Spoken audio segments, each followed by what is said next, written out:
저는 오늘 주의 말씀이 이루어지리라는 제목으로 말씀을 같이 나누도록 하겠습니다. 제가 어릴 때 아주 시골에서 살았습니다. 그래서 집에 책이 별로 없어가지고 그 시골 초등학교에서 책을 많이 빌려봤었는데요. 책이 정말 얼마 없었습니다. 한 200~300권 정도밖에 없었던 것 같습니다. 한참 빌려 읽다가 도서관에 있는 책을 다 읽어서 결국 더 이상 읽을 책이 없어서 국어사전을 빌렸습니다. 그래서 국어사전을 넘겨보면서 이제 봐야 되는데 국어사전을 보니까 읽고 재미나게 읽을 만한 부분이 거의 속담들밖에 없었습니다. 그래서 속담들을 좀 재미있게 읽었던 기억이 있습니다. 초등학교 3, 4학년 때 제가 읽었던 속담 중에 지금도 잘 기억하고 있는 속담들이 있습니다. 어른 말을 잘 들으면 자다가도 떡이 생긴다. 이 속담은 정말 유용한 속담이었습니다. 제가 그때 저희 집은 다 이렇게 어릴 때 혹시 좀 나이가 드신 분들은 아시겠지만 옛날 시골에는 누에를 키워서 잡농이라는 걸 했습니다. 그러면 제가 5살 때부터 한 일은 뭐냐면 누에가 만들어지면 그걸 이게 T자 모양의 그게 있는데 그걸 눌러서 누에 고치를 따는 거였습니다. 그거를 이제 몇 달 동안 수고하면 아버지께서 그걸 팔고 와서 꼭 판 날에 다 팔고 와서 저녁에 초코파이 한 박스를 사가지고 와서 먹게 해주셨습니다. 그래서 제가 지금도 기억나는 게 자고 있었는데 아버지가 일어나서 초코파이를 주셨기 때문에 제가 정말 이 말은 진실에 가까운 진리에 가까운 말이구나. 어른 말을 잘 들으면 자다가도 떡이 생긴다. 이게 정말 신뢰할 수밖에 없었습니다. 제가 그때 읽다가 좀 이해가 안 갔던 말씀도 있었는데 속담도 있었습니다. 그 속담 중에 하나는 남편이 첩을 얻으면 돌 붙여도 돌아앉는다. 이게 제가 초등학교 3학년 때 읽고 이게 도대체 무슨 뜻인가. 그 국어사전에서는 뜻을 자세히 설명하지 않아서 제가 초등학교 3학년 때 읽고 다른 건 이해가 잘 가는데 이거는 잘 이해가 안 갔었습니다. 속담과 비슷하게 시대마다 구호와 격언도 있습니다. 또 이런 구호들은 시대에 따라서 많이 달라집니다. 70년대, 80년대, 90년대 초반까지만 해도 이런 이런 격언들이 많았습니다. 둘만 낳아 잘 기르자. 잘 키운 딸 하나 열아들 안 부럽다. 그런데 지금은 이런 구호를 외치는 공공기관이 아무도 없습니다. 둘이라도 낳아주기를 바라고 있고, 잘 키운 딸 하나 열아들 안 부럽다 이런 말을 하기도 전에 딸이 훨씬 더 소중하고 각광을 받는 시대로 시대가 바뀌어버렸습니다. 이런 구호나 격언, 속담이라는 건 한 시대의 가치관들을 많이 드러냅니다. 그 시대 사람들이 보편적으로 중요하게 생각하는 것, 보편적으로 가치 있다고 생각하는 말들이 속담이 되고 격언이 되고, 그래서 이런 속담과 격언이 구호가 될 때도 있고 그런 말들이 공공기관에 의해서 사람들에게 알려질 때도 있는 것입니다. 오늘 읽은 본문에도 속담이 나옵니다. 에스겔서 12장 이 전체에 보면 하나님께서 속담에 대해서 에스겔에게 말씀해 주시는데요.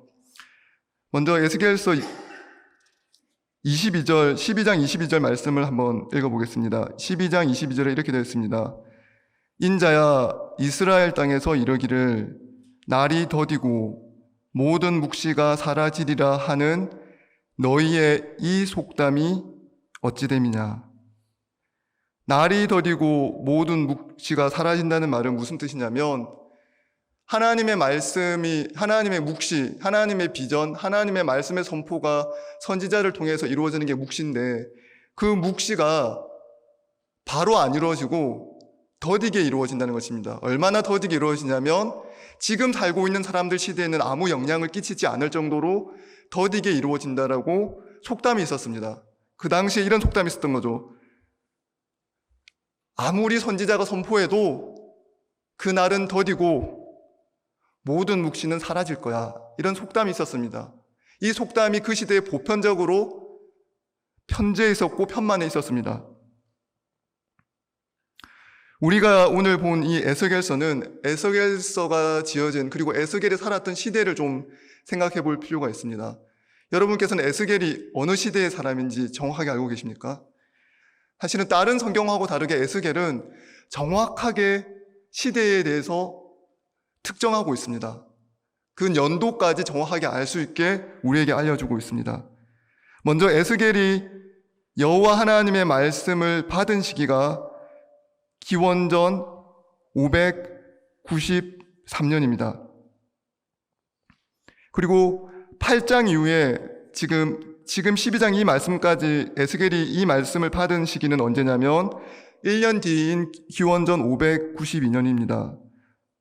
이 593년, 592년이 왜 중요하냐면 남유다가 멸망한 정확한 시기가 기원전 586년입니다.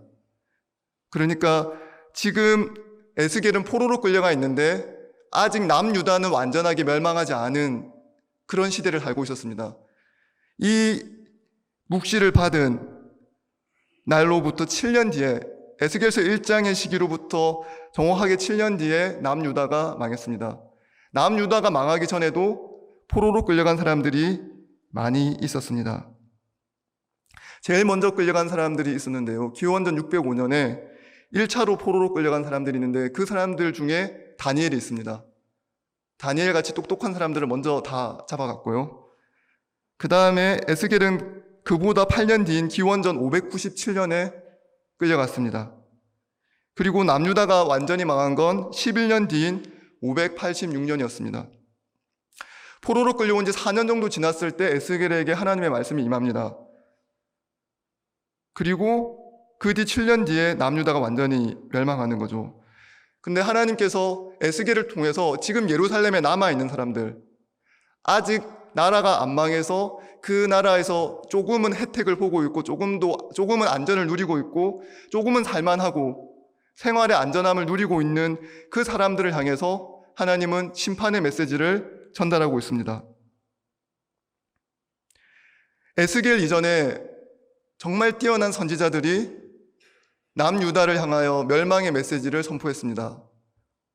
예레미야, 이사야 등 정말 당대 최고의 선지자들이 하나님의 말씀을 담대하게 전했습니다. 그렇게 집중적으로 말씀이 선포되던 그 시기에 만들어진 속담이 무엇이냐면 말씀은 더디게 이루어지고 묵시는 사라질 것이다. 새번역 성경에는 에스겔서 12장 22절을 이렇게 번역하고 있습니다. 세월이 이만큼 흐르는 동안 환상으로 본 것치고 그대로 이루어진 것이 있더냐. 더 좀 적나라하게 번역을 하고 있죠. 이 말씀은 무엇이냐면 하나님의 말씀을 대놓고 조롱하는 것입니다. 선지자가 뭐라 하든 하나님 말씀이 어떻게 선포되든 그건 지금 우리와 상관이 없고 그 말씀은 우리에게 이루어지지 않을 것이다 라는 말이 속담으로 격언으로 만들어져 그 시대 사람들에게 퍼져 있었습니다. 예루살렘에 있는 다수의 사람들이 하나님의 말씀을 무시했습니다. 선지자의 말을 조롱했습니다. 이게 소수의 사람들만 조롱했다면 절대로 이런 속담은 만들어지지 않습니다. 어느 정도 속담이 만들어지려면 최소 동조하는 사람들이 있고 그 말을 듣고 정말 그렇지 라는 사람들이 다수를 이룰 때, 적어도 60%, 70% 이상 사람들이 다수를 이루어 주류가 될 때 속담은 만들어집니다. 사람들은 믿지 않았습니다. 사람들은 선지자의 말을 중요하게 생각하지 않았습니다. 그 말이 설령 옳다고 하더라도 지금 나하고는 상관없고 먼 미래의 일, 지금 나의 생활과는 전혀 상관없는 일이라고 그들은 치부해버렸습니다. 내 살아생전에는 이런 일들은 일어나지 않을 것이라는 확신이 있었습니다. 사랑하는 성도 여러분, 왜 예루살렘에 살았던 그 수많은 사람들이 하나님의 말씀을, 하나님의 묵시를 무시하고 조롱하였을까요? 그 이유가 무엇이었을까요? 만일에 하나님께서 이스라엘 백성들에게 나는 너를 사랑한다, 나는 너를 지켜줄 것이다, 이 정도의 말씀만 하셨다면 사람들은 하나님의 말씀을 조롱하지 않았을 것입니다. 하나님의 말씀을 무시하지 않았을 것입니다. 맞습니다. 하나님은 저를 사랑하시고 하나님은 저를 지켜주십니다. 로 끝냈을 수도 있습니다. 그런데 지금 그 사람들이 정말로 의지하고 있는 것, 자기 땅, 자기 재산, 지금 만들어 놓은 인간관계, 이 땅에서의 안락함, 그 모든 것이 허물어질지도 모른다는 하나님의 명령은 받아들일 수가 없었습니다. 내가 하나님을 믿지만 내가 더 소중하게 여기고 나의 삶을 이루고 있는, 나의 삶을 지탱시켜주고 있는 하나님보다 더 중요한 것이 있는데 그것이 무너진다고 나한테 선포하면 하나님의 말씀이라고 할지라도 나는 받아들일 수 없다라고 사람들이 생각한 것입니다. 한두 사람이 그렇게 생각한 것이 아니라 다수의 사람들이 그렇게 생각해서 이런 속담이 만들어진 것입니다. 그런데 조금 더 생각해 보면 그들이 그렇게 거부하고 받아들일 수 없었던 이유는 그것을 받아들일 때 자기가 진정으로 사랑하고 아끼고 소중히 여기는 것이 무엇인지 드러나는데 그 이유가 있습니다. 성경은 그것이 죄라고 하죠. 이들이 정말 하나님의 말씀을 믿는다면 자기가 하나님보다 소중히 여겼던 것들을 하나님 앞에 드러내야 합니다. 저 마음 깊숙한 곳에 감추어져 있던 자신의 죄를 하나님 앞에 드러내야 합니다. 그것을 견딜 수가 없는 것입니다. 내가 지금 하나님의 말씀을 듣지 않는 그 상태라는 것, 그것을 드러낼 수가 없는 것입니다. 그냥 안전하게 하나님의 말씀은 나보다 나에게서 더 멀리 있고 나에게 영향을 끼치지 않는 채로, 그러면서 나는 좀 더 안전하고, 그러면서 하나님의 말씀에는 나는 영향을 받지 않으면서도 그러나 나는 하나님을 믿는 사람으로 남아있을 수 있는 가장 안전한 위치에 자신을 두면서 계속 생활하는 것입니다. 성경은 그것이 죄라고 얘기합니다. 자신들의 죄를 정확하게 알려주는 하나님의 말씀을 이스라엘 백성들은, 남유다에 살았던, 예루살렘에 살았던 하나님의 백성들은 그 말씀을 견딜 수가 없었습니다. 그래서 그들이 택한 것은 말씀을 멀리하는 것입니다. 말씀을 무시하는 것입니다. 그리고 사람들끼리 얘기하기 시작합니다. 하나님 말씀은 힘이 없어. 하나님의 말씀은 이루어지지 않아. 이루어져도 나중에, 오래된 후에, 우리 생에서는 절대 이루어지지 않을 거야. 이런 말을 하면 어떤 현상이 생기는지 아십니까? 그 말을 듣고 같은 생각을 하는 사람들이 많아집니다. 나만 그렇게 생각하는 것이 아니라 다수의 사람들이 나와 비슷한 생각을 하면 그 순간 그것은 힘이 됩니다.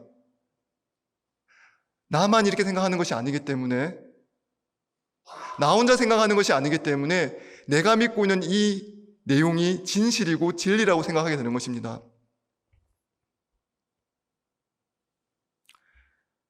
두 번째로, 이스라엘 백성들은 자신의 죄의 결과로 받아야 될 하나님의 형벌을 받아들일 수 없었습니다.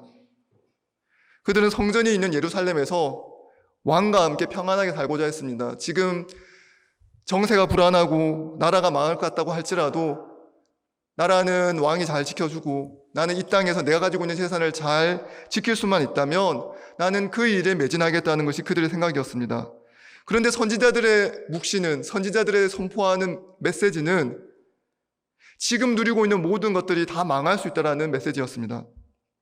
지금 누리고 있는 모든 지위와 기회들이 다 포기될 수 있다, 박탈당할 수 있다, 그런 메시지가 선포된 것입니다. 그 일은 절대 일어나서는 안 될 일이었습니다.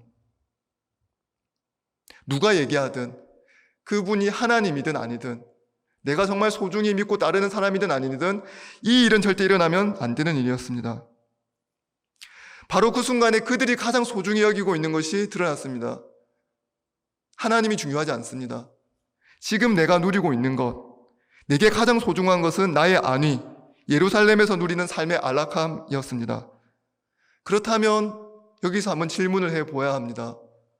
과연 그들에게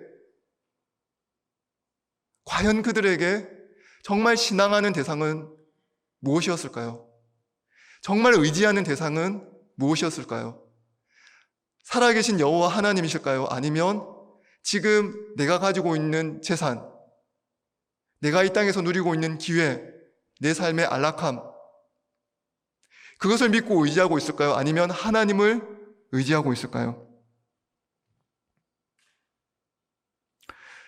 예루살렘에 살던 모든, 그리고 대부분의 사람들은 가장 소중하게 여기고 가장 사랑하는 것들이 따로 있었습니다. 그래서 그들은 가장 소중하게 여기는 것에 귀를 기울여 자신의 삶을 살아갔습니다. 하나님의 말씀이 그들에게 가장 중요하지 않기 때문에 따를 이유가 없었습니다. 에스겔은 하나님의 말씀을 맡은 선지자로서 하나님의 말씀을 그들에게 선포해야 됐습니다. 그래서 12장 말씀에 보면 에스겔이 떡을 먹고 빵을 먹고 포도주를 먹을 때도 막 몸을 떨면서 먹는 장면이 나옵니다. 그것이 무엇이냐면 예루살렘 백성들에게 지금 그들이 얼마나 위험한 상황에 처해 있는지 자신의 행동을 통해서, 자신의 삶의 모습을 통해서 증거하라고 하나님께서 얘기하신 것이었기 때문입니다. 그래서 에스겔은 실제로 떨 이유가 없는데도 빵을 하나 먹을 때도 온몸을 떨면서 먹었습니다. 음료를 마실 때에도 떨 이유가 없는데도 자신은 떨리지 않지만 예루살렘 백성들에게 지금이 얼마나 하나님 앞에 엄중한 상황인지를 알려주기 위해서 온몸을 떨면서 그렇게 먹고 마셨습니다. 하나님께서는 이스라엘 백성들이 하나님을 무시하고 하나님의 말씀을 조롱하는 속담까지 만들어 스스로 괜찮다고 아니하는 그 상황에 대해서 알고 계셨습니다. 그렇다면 하나님께서는 어떻게 반응하셨을까요? 23절, 24절을 같이 한번 읽어보겠습니다. 23절, 24절입니다. 그러므로 너는 그들에게 이르기를 주 여호와께서 이같이 말씀하시기를 내가 이 속담을 그치게 하리니 사람이 다시는 이스라엘 가운데서 이 속담을 사용하지 못하리라 하셨다 하고 또 그들에게 이르기를 날과 모든 묵시의 응함이 가까우니 이스라엘 족속 중에 허탄한 묵시나 아첨하는 복술이 다시 있지 못하리라 하라. 하나님께서는 속담이 그치게 할 것이라고 말씀하셨습니다. 속담이 그친다는 것은 속담이 틀렸다는 것이 명명백백하게 증명될 때 가능합니다. 하나님께서는 선지자들이 선포한 메시지대로 하나님께서 스스로 말씀하신 것들을 이루겠다고 말씀하셨습니다. 실제로 하나님의 말씀이 이 묵시가 주어진 지 6, 7년 사이에 이루어졌습니다. 남유다는 완전히 멸망했고 왕과 여러 귀족들은 죽음을 당하거나 끌려갔고 성전은 회파되고 성전에 있던 여러 기물들도 다 끌려갔고 다 도둑맞았습니다. 그 사람들이 예루살렘 백성들이 생각할 때 우리는 성전도 있고 성전 안에 기물도 있고 여기는 왕도 있고 그래서 성벽도 있어서 우리는 안전하다고 생각했던 그 모든 사회적 장치들을 하나님께서는 다 하나님의 말씀대로 다 무너뜨리시고 그들에게 징계를 내리신 것입니다. 속담이 그친다는 말은 한 사회 전체의 가치관이 변한다는 의미가 있습니다. 이스라엘 사회가 구약 교회로 볼 수 있기 때문에 이스라엘에서 어떤 속담이 그치고 바뀐다는 말은 그 교회 전체가 새로워졌다는 의미가 됩니다. 단순히 망하지 않을 것이라고 믿었는데 망했다는 정도의 각성이 아니라 하나님이 누구인지 알게 되는 그런 근본적인 생각의 변화, 신앙관의 변화가 필요했습니다. 그래서 하나님께서는 에스겔을 불러 그의 선지자로 세우셨습니다. 12장 6절에 하나님께서 에스겔에게 어떤 삶을 살라고 하시는지 알려주고 있습니다. 12장 6절은 이렇게 되어 있습니다. 캄캄할 때에 그들의 목전에서 어깨에 메고 나가며 얼굴을 가리고 땅을 보지 말지어다. 이는 내가 너를 세워 이스라엘 족속에게 징조가 되게 함이라 하시기로. 12장 6절의 말씀처럼 에스겔은 자신의 삶을 통해서 이스라엘을 위한 징조로, 상징으로 자신의 삶을 사용해야 했습니다. 그래서 27절, 28절 말씀처럼 하나님께서는 이스라엘 족속의 말이 지금 27절에는 동일하게 예루살렘에 있던 속담을 다시 반복하고 있는데요. 인자야, 이스라엘 족속의 말이 그가 보는 묵시는 여러 날 후의 일이라 그가 멀리 있는 때에 대하여 예언하였다 하느니라. 이런 속담에 대해서 다시 한번 28절에 말씀하십니다. 그러므로 너는 그들에게 이르기를 주 여호와의 말씀이 나의 말이 하나도 다시 더디지 아니할지니 내가 한 말이 이루어지리라. 나 여호와의 말이니라 하셨다 하라. 하나님께서는 속담이 무슨 의미인지 정확하게 알고 있었습니다. 그것은 사람들이 가장 중요하게 생각하는 가치관, 그러한 가치관들이 표현된 것이었습니다. 하나님의 말씀조차 의미가 없고 하나님의 말씀조차 지금 당장 이루어지지 않을 것이라고 무시하고 배짱을 부리던 예루살렘 사람들에게 하나님은 말씀이 즉각적으로 이루어진다는 것을 선포하셨고 그것을 이루어 주셨습니다. 사랑하는 성도 여러분, 하나님의 말씀은 우리를 비추는 거울이 될 것입니다. 하나님으로부터 나온 말씀을 귀를 기울여 듣는 자만이 그 말씀이 우리를 비추어 우리 안에 있는 죄의 모습을 알게 하여 줍니다. 근데 하나님은 보이지 않고 보이지 않는 하나님의 교제는 오직 하나님의 마음에 있다 있는 사람, 하나님의 말씀에 귀를 기울이는 사람만이 그 보이지 않는 하나님과 교제하고 변화될 수 있습니다. 지금도 마찬가지입니다. 다수의 사람들은 하나님의 말씀을 믿지 않습니다. 하나님보다 더 소중한 것이 사실은 따로 있습니다. 우리도 그렇습니다. 우리가 가장 소중하게 여기는 것이 사실 따로 있을 때가 많이 있습니다. 그것이 무엇인지를 알아내기 위해서 우리는 하나님의 말씀을 듣는 것입니다.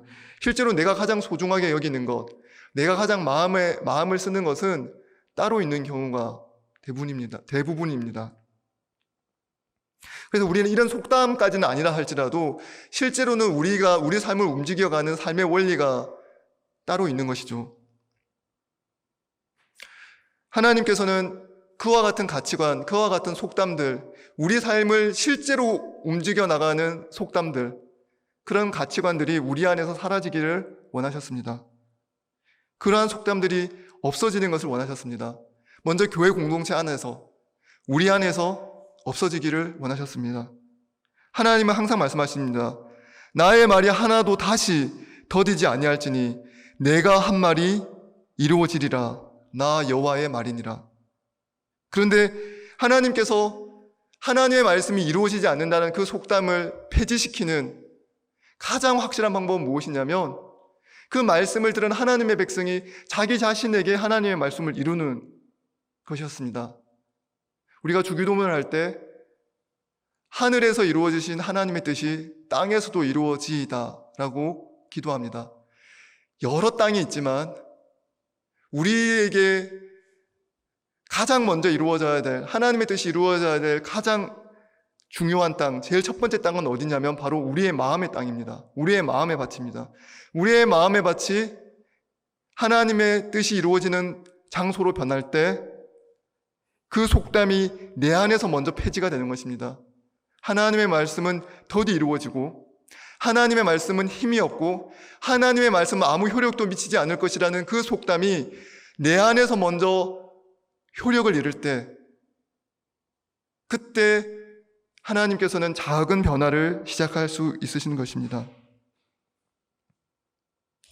사랑하는 성도 여러분, 실제로 나의 삶을 움직여가는 속담이, 격언이 무엇인지 한번 생각해 보시기 바랍니다.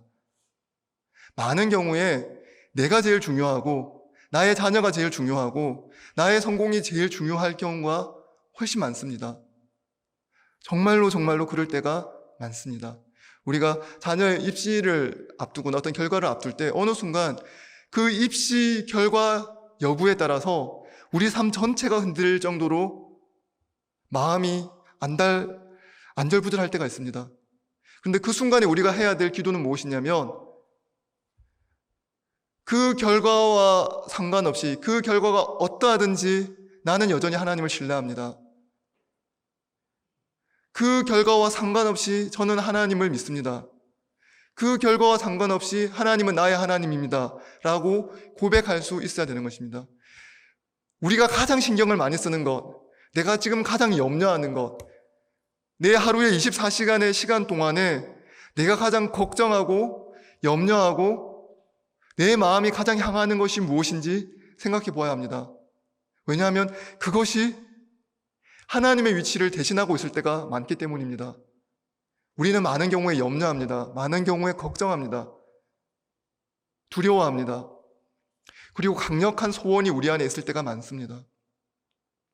우리의 모든 소원, 우리의 모든 염려, 우리의 모든 걱정, 그 모든 것들이 우리 내면에서 들어와 하나님의 자리를 대신할 때가 많습니다.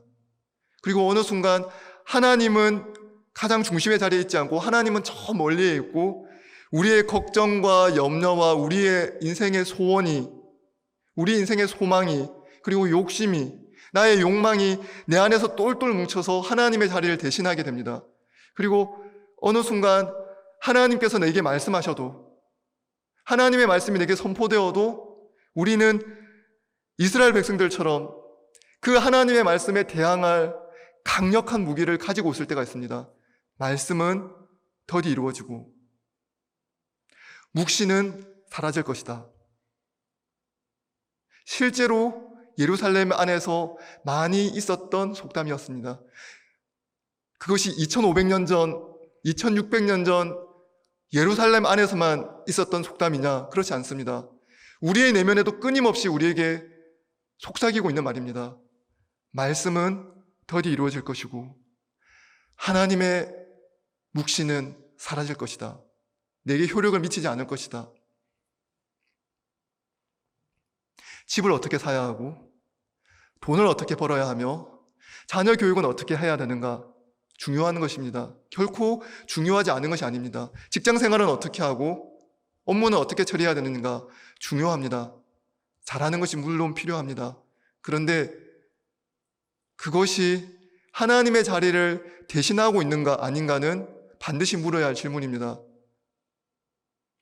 어느 순간 나의 걱정과 염려와 소망과 욕심과 욕망이 하나님의 자리를 완전히 대신하고 잡아먹어서 그것이 나를 끌고 갈 때가 있습니다. 내 삶을 끌고 가는 유일한 원동력이 그러한 걱정, 염려, 소망, 욕심, 욕망, 그것들이 똘똘 뭉쳐서 내 삶을 끌고 가는 나 자신을 보게 됩니다. 하나님의 말씀이 나를 이끌고 가는 것이 아니라 그 걱정과 염려가, 내 소망이, 내 욕심이 나를 코를 끼워서 질질질 끌고 가고 있는 것을 보게 되는 것입니다.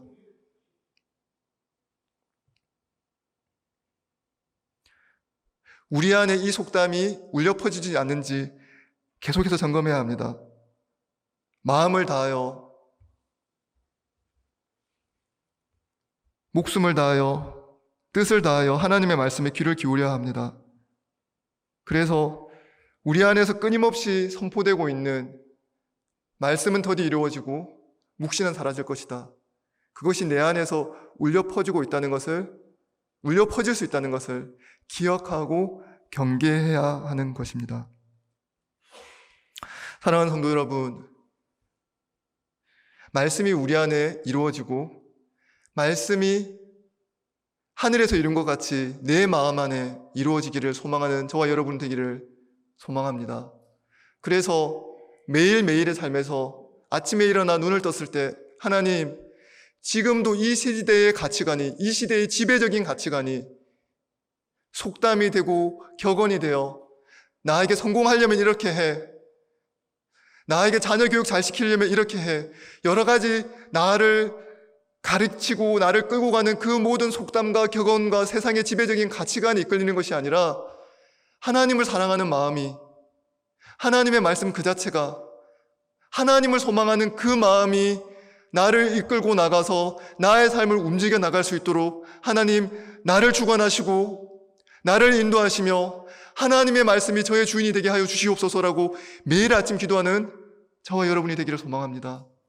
매일 아침 매 순간 우리는 기도하고 하나님 앞에 나아가야 합니다. 하나님께서 에스겔에게 두루마리를 보여주시면서 그 말씀을 에스겔 몸 안에 집어넣은 것처럼, 에스겔 입속에 집어넣은 것처럼 말씀이 우리 안에 들어와 삶의 원동력이 되고 삶의 힘의 원천이 되어 우리를 이끌어갈 그날을 소망해야 되는 것입니다. 하나님의 말씀에 귀를 기울일 때 하나님께서 우리를 새롭게 하십니다. 그리고 하나님의 소망이, 하나님의 묵시가 이루어지게 되는 그 도구로 우리를 사용하여 주십니다. 하나님께서 우리를 하나님의 도구로 사용하시는 소망을 함께 품고 나아가는 저와 여러분이 되기를 소망합니다. 같이 기도하시겠습니다.